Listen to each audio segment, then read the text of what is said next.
Hello friends, welcome to జీవితం నేర్పిన పాఠాలు. సో మనం ఈరోజు ఏం తెలుసుకోబోతున్నామంటే అర్జునుడి కథ. ఈ అర్జునుడి కథలో అర్జునుడి రథంకి జెండా ఉంటుంది కదా, ఆ జెండా పైన కపిరాజు ఎలా వెలిశాడు అనేది ఈ కథ ద్వారా మనం తెలుసుకోబోతున్నాము. సో కథ మొదలు పెడదామా. అర్జునుడు ఒకసారి తీర్థయాత్ర చేస్తూ రామేశ్వరం బయలుదేరాడు. అప్పుడు నారదుడు అంటాడు, ఇదిగో ఈ వారధిని శ్రీరాముడు వానరుల సాయంతో నిర్మించాడు. అప్పుడు అర్జునుడు, కోతుల? రాముడు ధనుర్విద్యా నిపుణుడు కదా, అతనికి కోతుల సాయం ఏమిటి అంటాడు. బాణాలతో వారధిని నిర్మించవచ్చుగా, ఏమంటారు అని అంటాడు. వెంటనే అప్పుడు ఒక కోతి వారి వెంట నడుస్తూ ఆ మాటల్ని వింటూ ఒంటరిగా నడుస్తున్న అర్జునుడు, నేనేనుకే వస్తున్నా కోతి పకపక నవ్వింది. సో ఆ నవ్వడంతో అర్జునుడు ఆశ్చర్యంతో వెనుతిరిగి చూశాడు. నవ్వుతూ అప్పుడు ఆ కోతి అంటుంది, బాణాలతో అది నిర్మిస్తే వానరముక బరువుకి అది నీళ్లలో మునిగిపోయి ఉండేది. కోతి మాటలకి అర్జునుడికి విసుగు కలిగి, రాముడు అమ్ములతో చేసిన వంతెనను కోతులు పడగొట్టడమా? నేను వారధి చేస్తేనే ఏ కోతి పడగొట్టలేదు, అలాంటిది శ్రీరాముడి బాణాలకు తిరుగుందా? నేను పందెం వేస్తాను.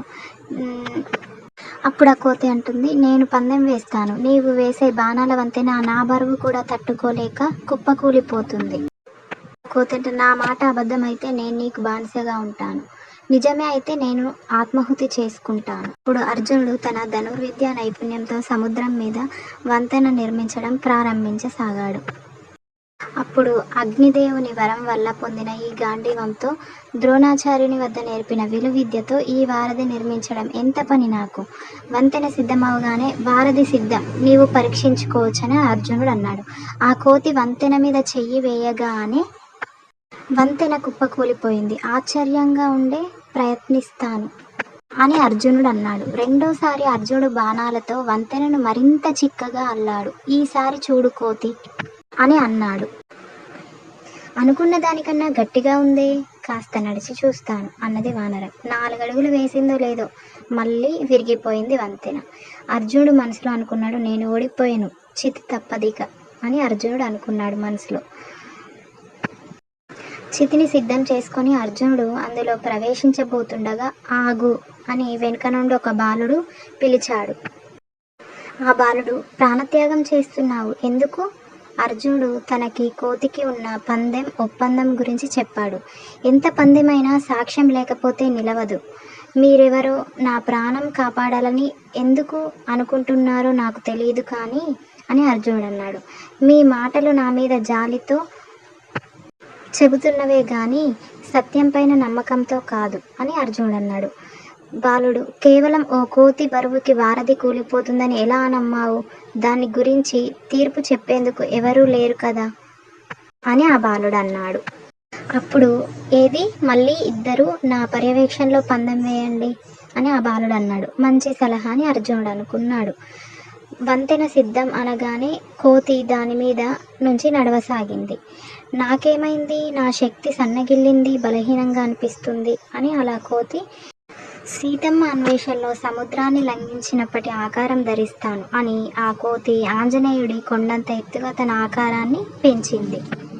అప్పుడు ఆంజనేయుడు ఒక్కసారి పైకి ఎగసి వారధి మీద దూకాడు. అరే, వారధి చెక్కు చెదరలేదే, ఇదంతా శ్రీకృష్ణుని మహత్యం, అయితే ఇతను కృష్ణుడా? అదే క్షణంలో ఆంజనేయునికి కూడా అదే ఆలోచన వచ్చింది. ఎంత బుద్ధిహీనుని, నారాయణుడినే గుర్తించలేకపోయాను అని ఆ కోతి అనుకుంది. అప్పుడు ఆ క్షణంలో అర్జునుడు కృష్ణ అని, ఆంజనేయుడు రామ అని కాళ్ళ మీద పడి ఆ బాలుణ్ణి మొక్కారు. అప్పుడు ఆ బాలు రూపంలో ఉన్న విష్ణుమూర్తి ప్రత్యక్షమయ్యాడు. మీ ఇద్దరికి గుణపాఠం చెప్పాలని ఇలా చేశాను. అర్జున, నీ తప్పు నీకు తెలిసిందిగా. హనుమ, నీ శక్తిని చూసుకొని నువ్వు గర్వపడుతున్నావు కదూ అని. హనుమ, నీ గర్వభంగానికి చిహ్నంగా నీ బొమ్మ అర్జునుడి జెండా పైన ఉంటుంది. అలా అర్జునుడి జెండా మీద కపిరాజు వెలిసాడన్నమాట. ఇలా ఉందండి స్టోరీ.